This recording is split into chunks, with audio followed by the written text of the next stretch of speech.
Era una noche de lluvia espesa en la Ciudad de México cuando el doctor Armando Salazar recibió la llamada que cambiaría su vida para siempre. El teléfono sonó 3 veces antes de que lo tomara, y la voz al otro lado era casi un susurro desesperado. «Doctor, necesitamos que venga al Hospital Juárez. Algo está pasando en el ala norte, algo que no podemos explicar». Armando había trabajado en ese hospital durante 15 años. Conocía cada pasillo, cada sala de operaciones, cada rincón de aquel edificio centenario que había visto nacer y morir a miles de personas. Pero aquella noche, mientras conducía por las calles mojadas de la colonia Doctores, sintió un escalofrío que no tenía nada que ver con el frío de enero. El Hospital Juárez de México había sido inaugurado en 1847, construido sobre terrenos que alguna vez fueron parte de un antiguo cementerio colonial. Los trabajadores de la construcción habían encontrado cientos de huesos durante las excavaciones, pero en aquella época la necesidad de un hospital superaba cualquier superstición. A lo largo de los años, el hospital había sido testigo de epidemias, revoluciones, terremotos y crisis sanitarias. Sus paredes guardaban historias de dolor, esperanza y muerte, pero también guardaban secretos que nunca debieron ser desenterrados. Si te gusta esta historia, no olvides suscribirte al canal y déjanos en los comentarios desde dónde nos estás viendo. Tu apoyo significa mucho para nosotros.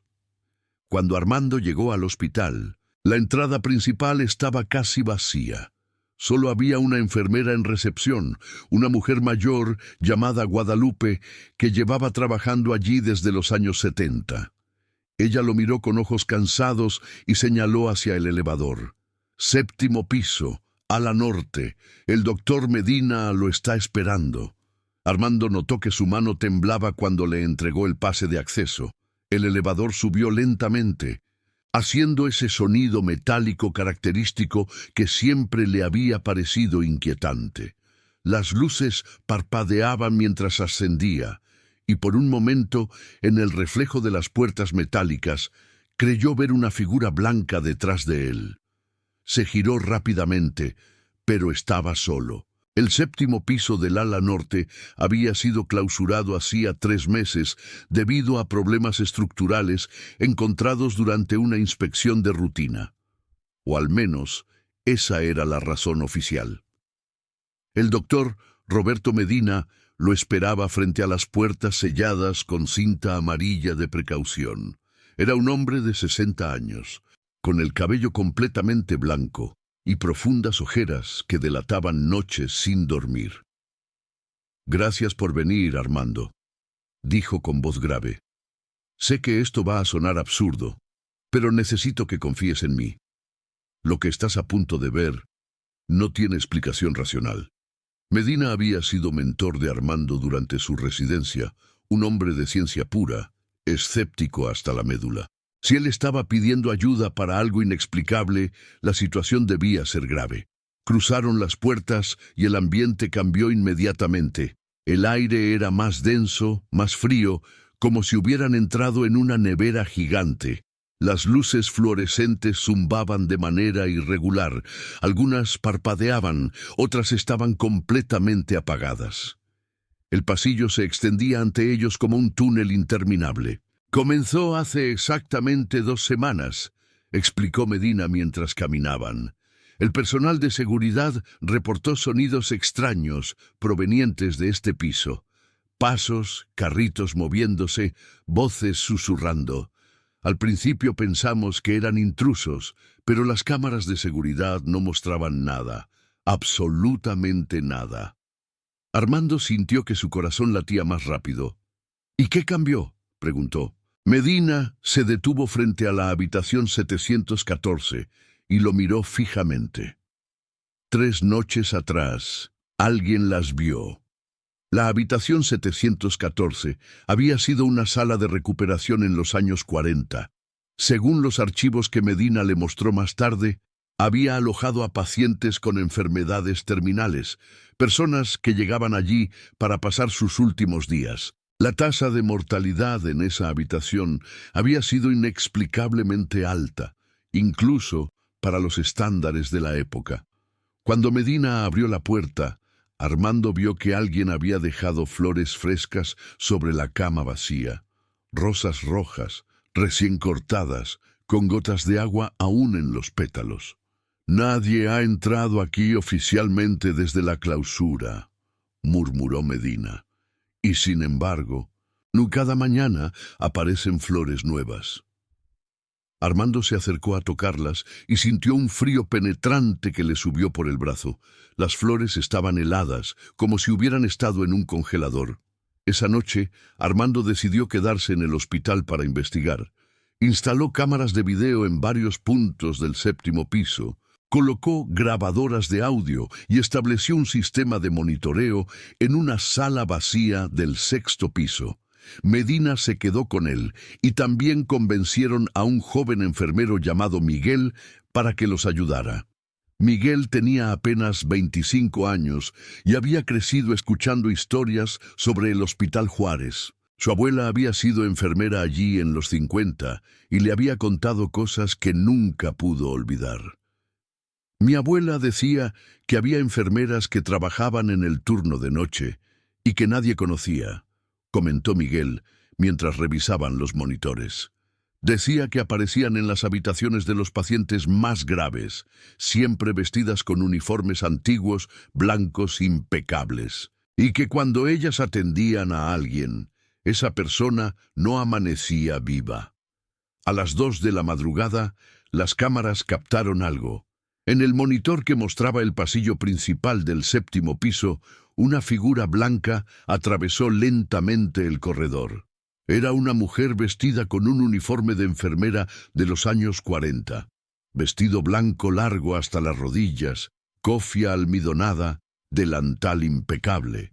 Caminaba con pasos lentos pero decididos, empujando un carrito metálico que producía un sonido característico de ruedas oxidadas. Pero lo más perturbador era que no proyectaba sombra. Las luces del pasillo la iluminaban directamente, pero el suelo bajo ella permanecía oscuro. Armando sintió que la sangre se le congelaba en las venas.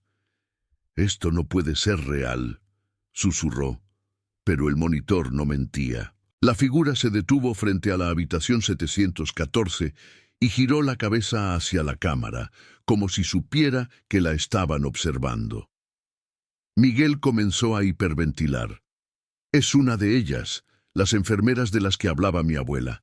Dios mío, existen de verdad». Medina intentó mantener la calma, pero sus manos temblaban mientras ajustaba los controles. «Tenemos que bajar ahí», dijo Armando, aunque cada célula de su cuerpo le gritaba que corriera en dirección contraria. «Necesitamos saber qué está pasando realmente». Subieron al 7º piso en silencio, cada uno perdido en sus propios pensamientos aterradores. Cuando las puertas del elevador se abrieron, el frío los golpeó como una ola. Era un frío antinatural, penetrante, que calaba hasta los huesos. El pasillo estaba vacío ahora, pero el carrito metálico seguía allí, frente a la habitación 714, con sus ruedas oxidadas y una bandeja de instrumentos médicos que no habían estado ahí antes. Armando se acercó al carrito con pasos cuidadosos. Los instrumentos eran antiguos: pinzas de metal, jeringas de vidrio, bisturíes con mangos de marfil amarillento. Todo estaba impecablemente limpio, pero claramente era equipo médico de hace décadas. Tomó uno de los bisturíes y notó una inscripción en latín en el mango: «Misericordia in morte», misericordia en la muerte. En ese momento escucharon un sonido proveniente del interior de la habitación 714. Era un llanto suave, apenas audible, como el de alguien que ha perdido toda esperanza. Medina intentó abrir la puerta, pero estaba cerrada desde dentro.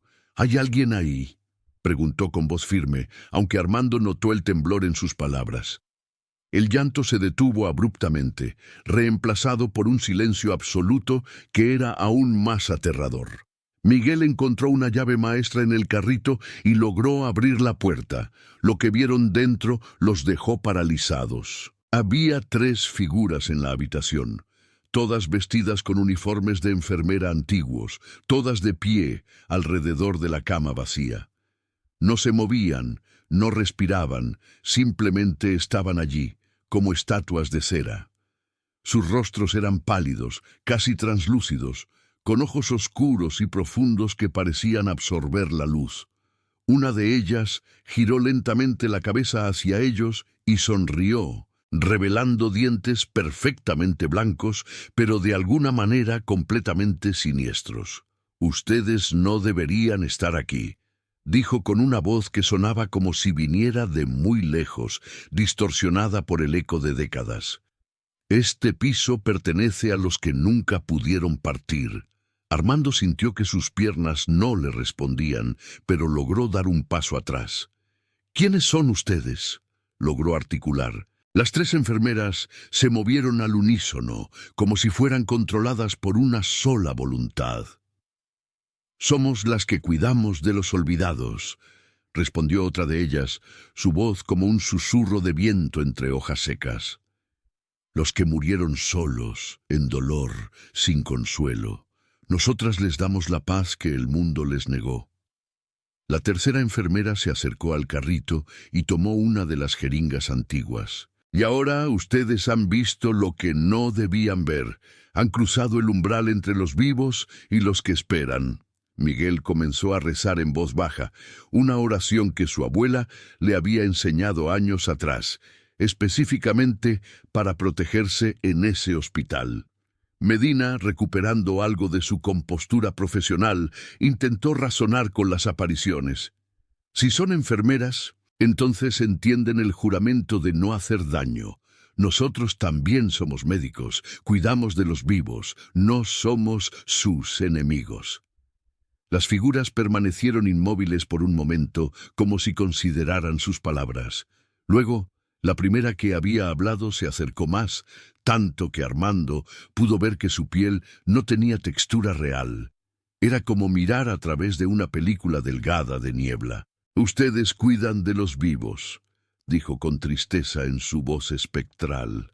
«Pero nosotras cuidamos de los que están atrapados entre ambos mundos. Los que no pueden irse porque fueron olvidados, porque nadie lloró su muerte, porque sus historias quedaron sin terminar». Señaló hacia el pasillo.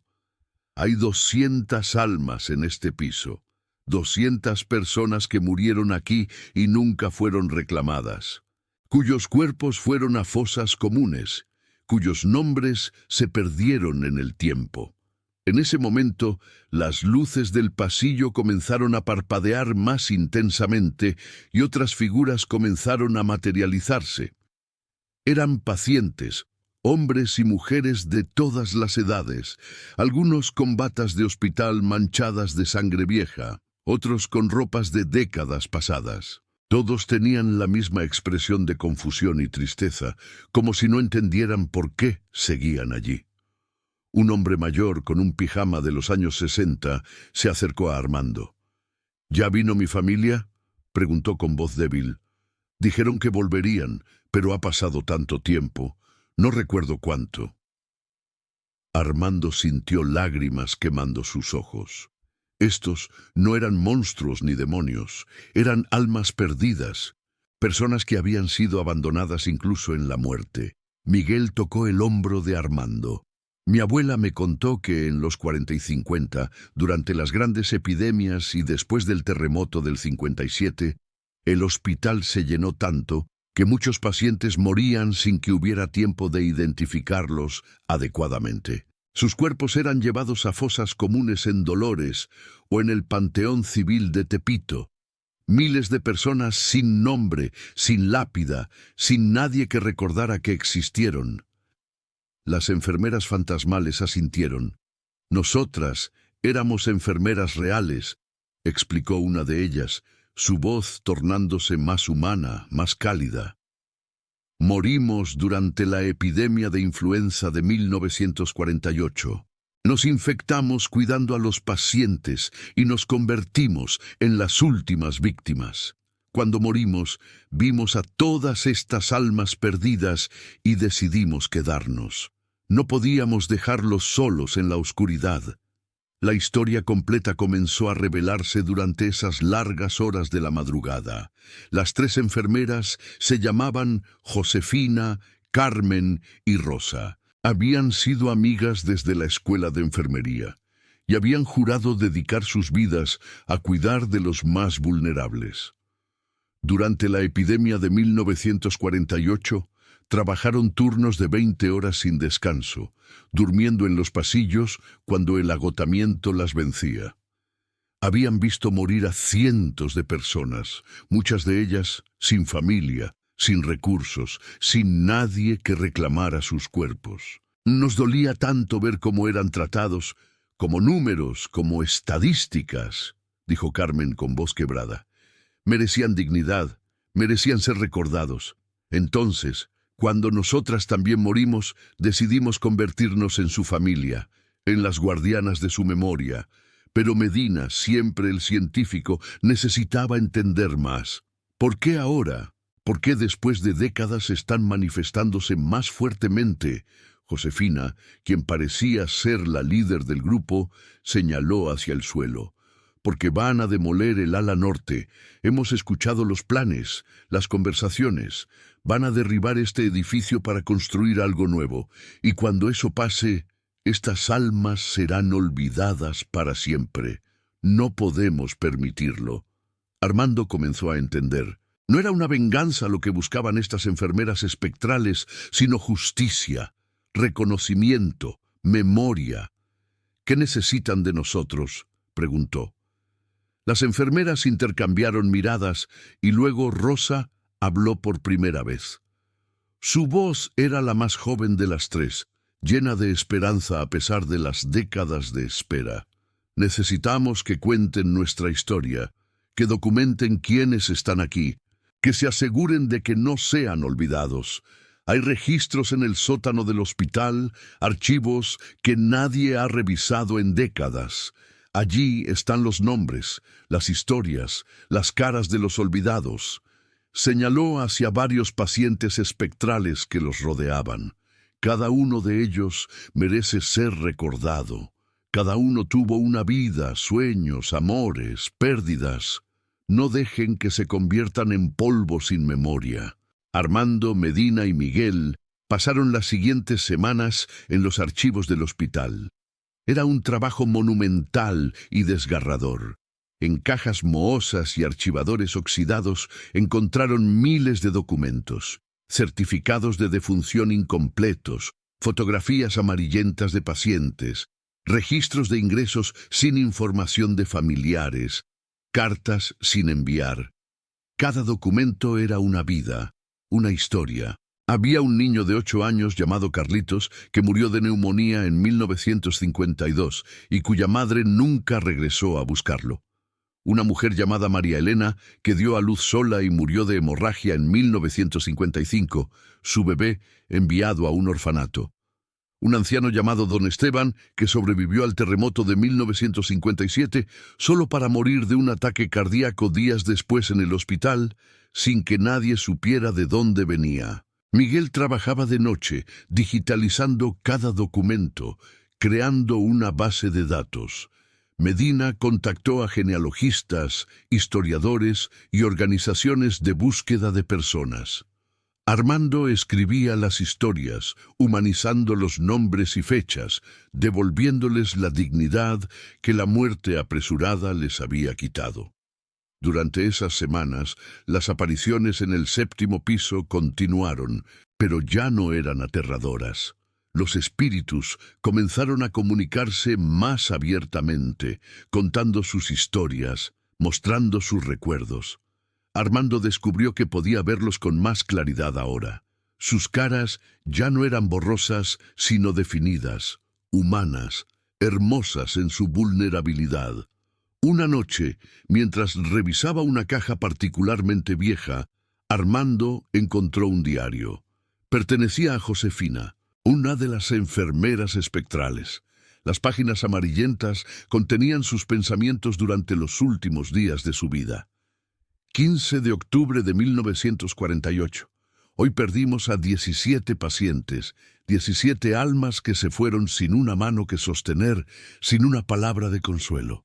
Carmen, Rosa y yo nos turnamos para estar con cada uno en sus últimos momentos, pero nunca es suficiente. Quisiera tener más manos, más tiempo, más vida para dar. Si pudiera hacer algo más, allá de la muerte para ayudarlos, lo haría sin dudarlo. Armando lloró mientras leía. Estas mujeres habían cumplido su promesa de la manera más extraordinaria posible. El proyecto comenzó a tomar vida propia. Medina convenció a la administración del hospital de crear un memorial en el vestíbulo principal. Sería un muro con los nombres de todos los pacientes identificados que habían muerto sin familia conocida, una forma de asegurar que nunca fueran olvidados. Organizaciones de derechos humanos se involucraron, viendo paralelismos con las fosas comunes contemporáneas. Periodistas comenzaron a cubrir la historia. Familias que habían perdido contacto con parientes décadas atrás comenzaron a aparecer buscando respuestas. Una mujer de 70 años encontró el nombre de su padre, quien había desaparecido cuando ella tenía 2 años. Él había muerto en el Hospital Juárez en 1954 de tuberculosis, solo y olvidado. Ahora, finalmente, tenía un lugar donde llorar su pérdida. Los eventos culminaron 3 meses después, en una ceremonia especial celebrada en el hospital. El arzobispo de México vino personalmente a bendecir el memorial y realizar una misa por los difuntos. Cientos de personas asistieron, familiares que habían encontrado a sus perdidos, trabajadores del hospital, activistas, periodistas. El muro memorial era una estructura hermosa de mármol negro con letras doradas, conteniendo 847 nombres recuperados de los archivos. En memoria de los olvidados del Hospital Juárez, decía la inscripción principal: sus vidas importaron, sus historias permanecen, nunca serán olvidados de nuevo. Armando, Medina y Miguel estaban en primera fila, exhaustos pero satisfechos. Esa noche, después de la ceremonia, los 3 regresaron al 7º piso por última vez. Las enfermeras espectrales los esperaban, pero algo había cambiado. Ahora brillaban con una luz suave y cálida, como si estuvieran hechas de luz de luna. Sus rostros mostraban paz, una serenidad profunda que antes no tenían. «Lo lograron», dijo Josefina con una sonrisa. «Les dieron voz a los sin voz, memoria a los olvidados. Ahora podemos descansar». Carmen se acercó a Miguel y tocó suavemente su mejilla. Él sintió un calor maternal, reconfortante. «Dile a tu abuela que tenía razón sobre nosotras, y dile que hizo bien en enseñarte a no temer a los muertos, sino a honrarlos». Rosa miró a Medina. «Gracias por creer, incluso cuando tu mente te decía que era imposible. La ciencia y la fe no están tan separadas como piensas». Los pacientes espectrales también comenzaron a aparecer uno por uno para despedirse. El hombre mayor que había preguntado por su familia se acercó a Armando. «Mi hija vino hoy», dijo con lágrimas de alegría. «Después de tantos años, alguien pronunció mi nombre, dijo que me amaba. Puedo irme ahora». Uno tras otro, los espíritus se despidieron, sus formas volviéndose más translúcidas, más etéreas, hasta que comenzaron a disolverse en pequeñas partículas de luz que flotaban hacia el techo y desaparecían. Era hermoso y desgarrador al mismo tiempo. Armando sintió una mezcla de tristeza y alivio. Estas almas finalmente podían descansar, liberadas por el simple acto de ser recordadas. Cuando el último espíritu se desvaneció, las 3 enfermeras se tomaron de las manos. «Hay otros lugares como este», dijo Josefina suavemente. Otros hospitales, otros edificios, otras ciudades llenas de almas perdidas que esperan ser recordadas. El trabajo que ustedes comenzaron aquí no debe terminar. Armando asintió solemnemente. No terminará, lo prometo. Las enfermeras sonrieron una última vez. Entonces, nuestra misión está completa. Fuimos enfermeras en vida y guardianas en muerte.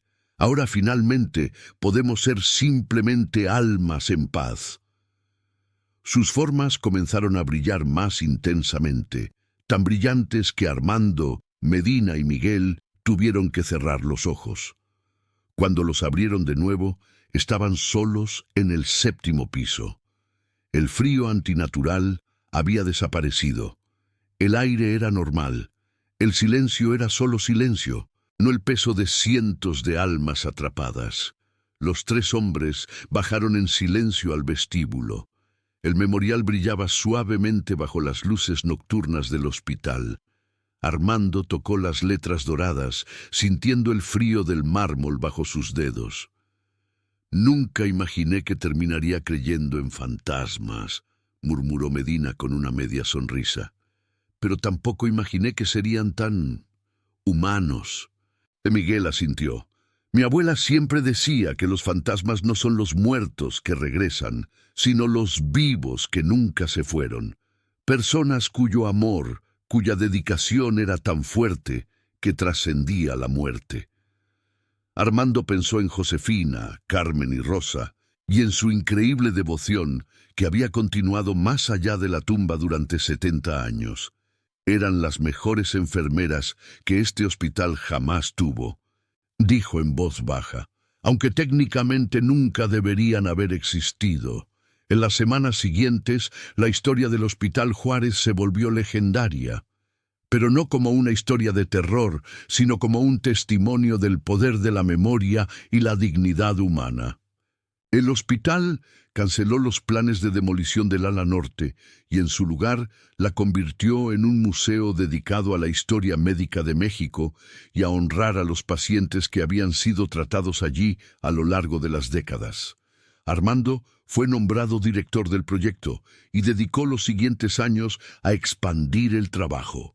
Creó una fundación llamada Las Enfermeras, dedicada a identificar y honrar a personas que habían muerto sin identificación en hospitales de todo México. La respuesta fue abrumadora. Cientos de hospitales contactaron a la fundación, revelando sus propias historias de pacientes olvidados. Miguel terminó su carrera de enfermería y se especializó en cuidados paliativos, dedicándose a asegurar que nadie muriera solo o sin dignidad. Llevaba un pequeño diario donde anotaba el nombre y algo especial de cada paciente que cuidaba en sus últimos momentos. Una tradición que dijo le había sido inspirada por Josefina. Cada persona merece ser recordada por algo más que su enfermedad, solía decir a los nuevos enfermeros. Merece ser recordada por quien era, qué amaba, qué soñaba.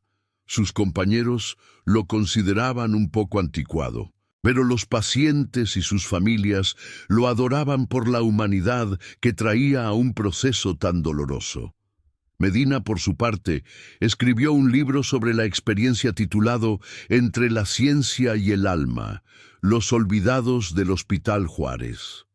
El libro se convirtió en un éxito inesperado, no solo en México, sino internacionalmente. Generó conversaciones sobre cómo los sistemas de salud tratan a los pacientes sin recursos, sobre la importancia de la dignidad en la muerte y sobre la necesidad de preservar las historias de los más vulnerables. Medina dio conferencias en universidades y hospitales alrededor del mundo, siempre terminando con la misma pregunta. ¿Cuántos olvidados hay en sus propias instituciones? ¿Y qué están haciendo ustedes para recordarlos?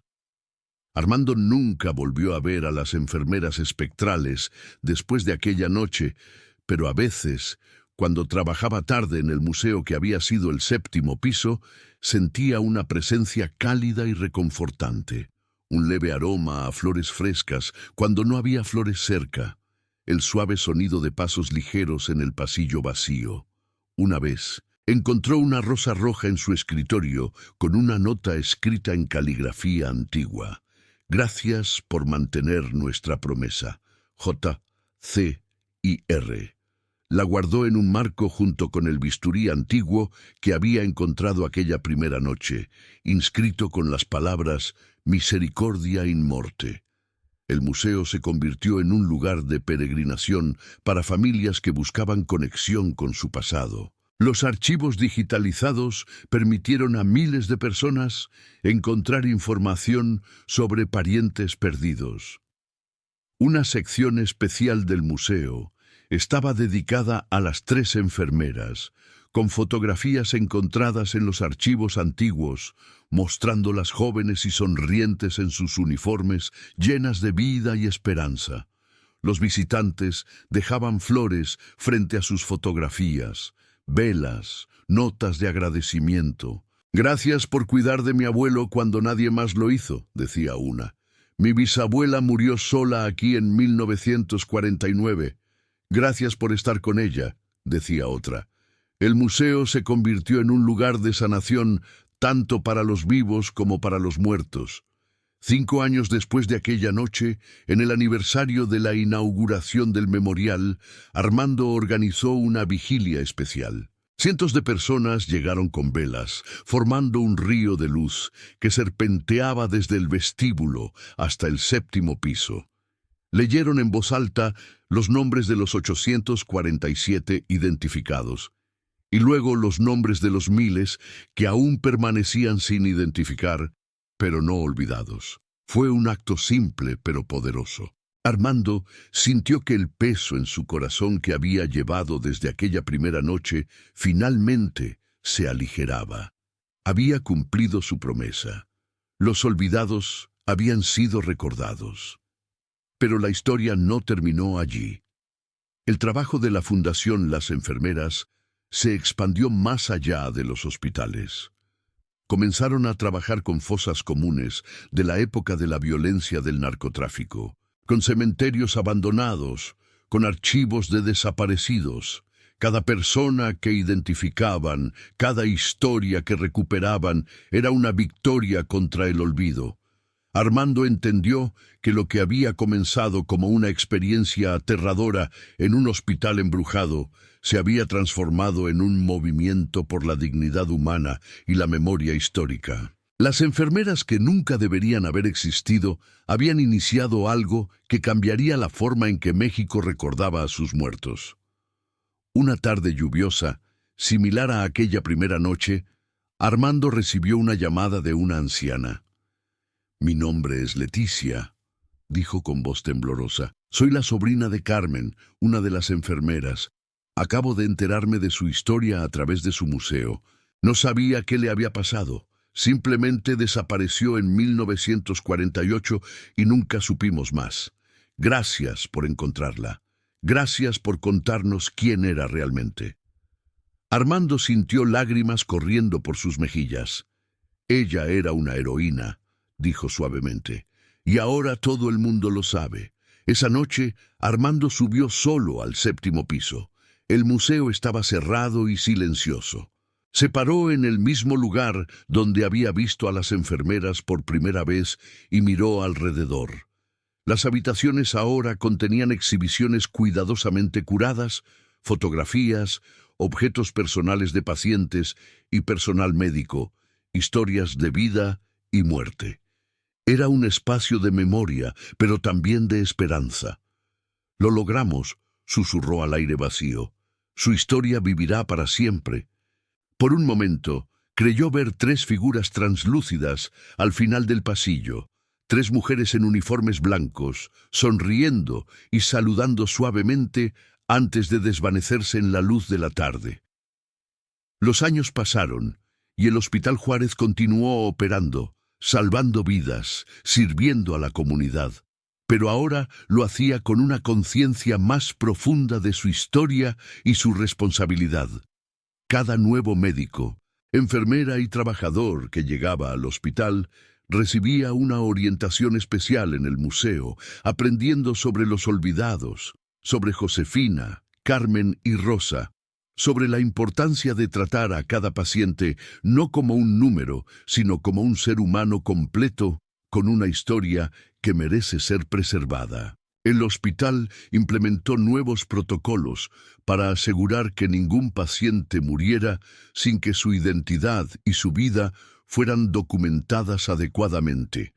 Miguel eventualmente se convirtió en jefe de enfermería del hospital y creó un programa especial de mentoría donde enfermeras veteranas enseñaban a las nuevas generaciones no solo habilidades técnicas, sino también la importancia de la compasión, la memoria y la dignidad. Llamó al programa Las Guardianas, en honor a las 3 enfermeras espectrales.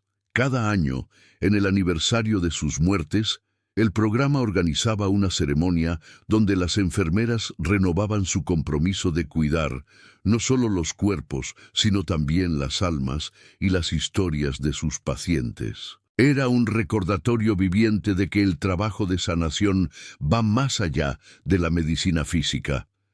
Medina se retiró eventualmente, pero nunca dejó de estar involucrado con la fundación.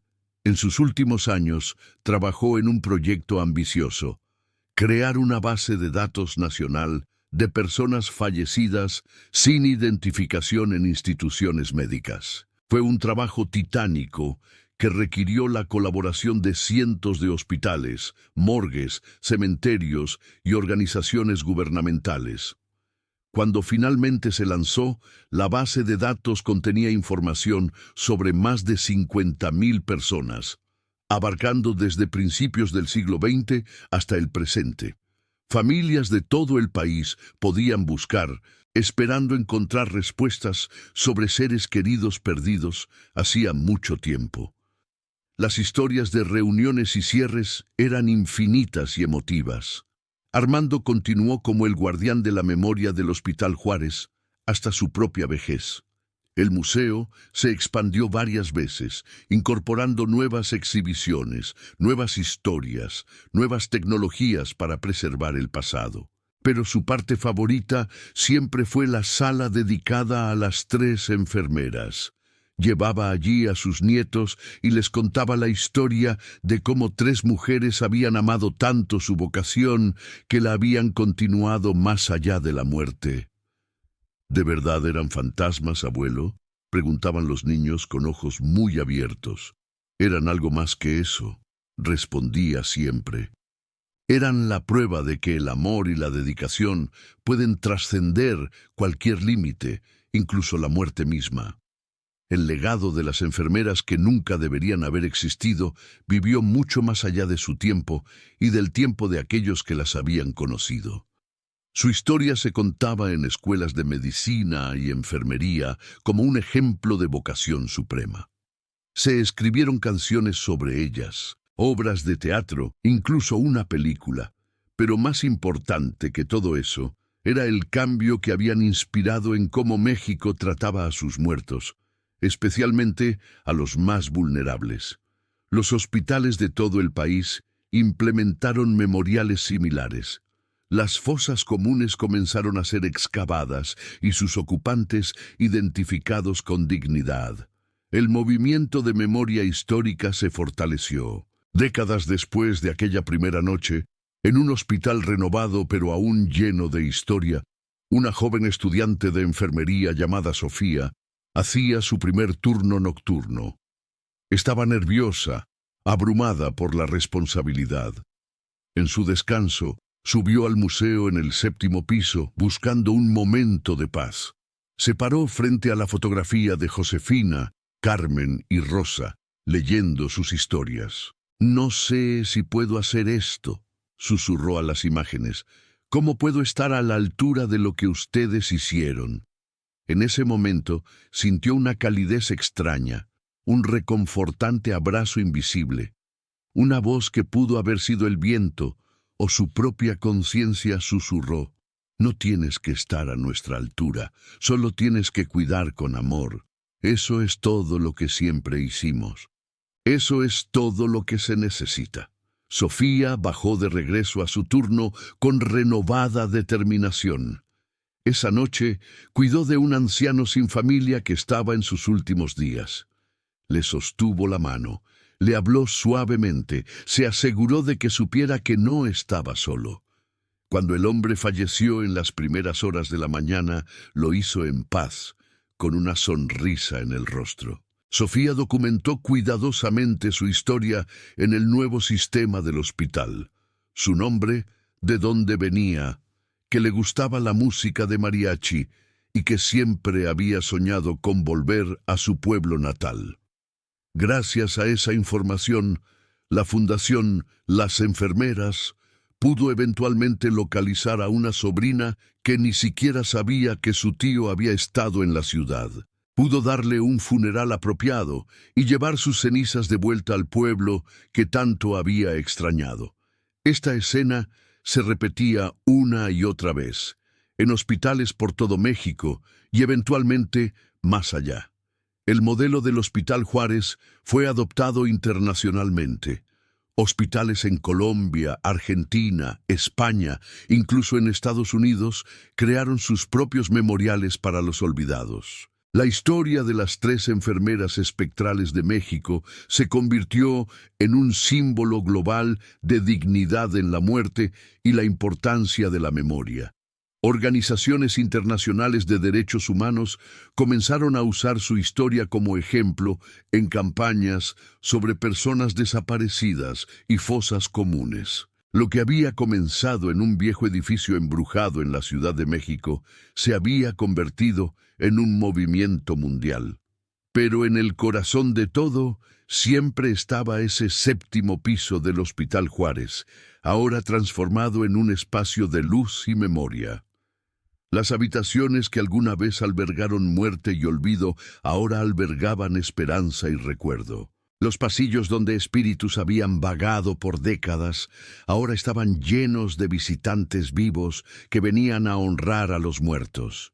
Y en las noches tranquilas, cuando el museo estaba cerrado y el hospital dormía, algunos juraban que todavía podían escuchar el suave sonido de pasos ligeros, el crujido de ruedas de carritos antiguos y el susurro de voces reconfortantes asegurando a las almas perdidas que no estaban olvidadas, que nunca estarían olvidadas, que alguien se preocupaba.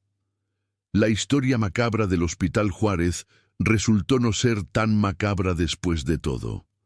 Era una historia de amor que trascendía la muerte, de devoción que superaba el tiempo, de 3 mujeres ordinarias que hicieron algo extraordinario. Josefina, Carmen y Rosa habían sido enfermeras en vida, guardianas después de la muerte, y ahora finalmente liberadas, eran leyendas que inspiraban a generaciones futuras. Nunca deberían haber existido como las entidades espectrales que fueron durante 70 años. Pero el mundo era mejor porque lo hicieron. Su legado no estaba en el miedo que inspiraban, sino en el amor que demostraban y el cambio que habían iniciado. En el vestíbulo del Hospital Juárez, junto al gran memorial de mármol, ahora había una placa adicional instalada años después de la muerte de Armando, Medina y Miguel. Decía simplemente, dedicado a todos los que cuidan, en vida y más allá, a los que se niegan a olvidar, a los que entienden que cada vida, sin importar cuán breve o difícil, merece ser recordada con dignidad y amor. En memoria especial de Josefina, Carmen y Rosa, las enfermeras eternas del Hospital Juárez, y a Armando, Roberto y Miguel, quienes escucharon su llamado y cambiaron el mundo. Bajo las palabras había 3 rosas rojas grabadas en el mármol, eternamente frescas en piedra, nunca marchitándose, siempre recordando. Y así, en un hospital que había visto nacer y morir a millones a lo largo de casi 2 siglos, la historia de las enfermeras que nunca deberían haber existido vivía para siempre, no como una advertencia de terror, sino como un recordatorio de que el amor verdadero, la verdadera vocación y la verdadera humanidad no conocen fronteras, ni siquiera las fronteras entre la vida y la muerte, y que a veces los fantasmas más aterradores resultan ser los ángeles más compasivos, esperando pacientemente a que los vivos escuchen su mensaje y continúen su misión de asegurar que ningún alma, ninguna historia, ninguna vida sea jamás olvidada.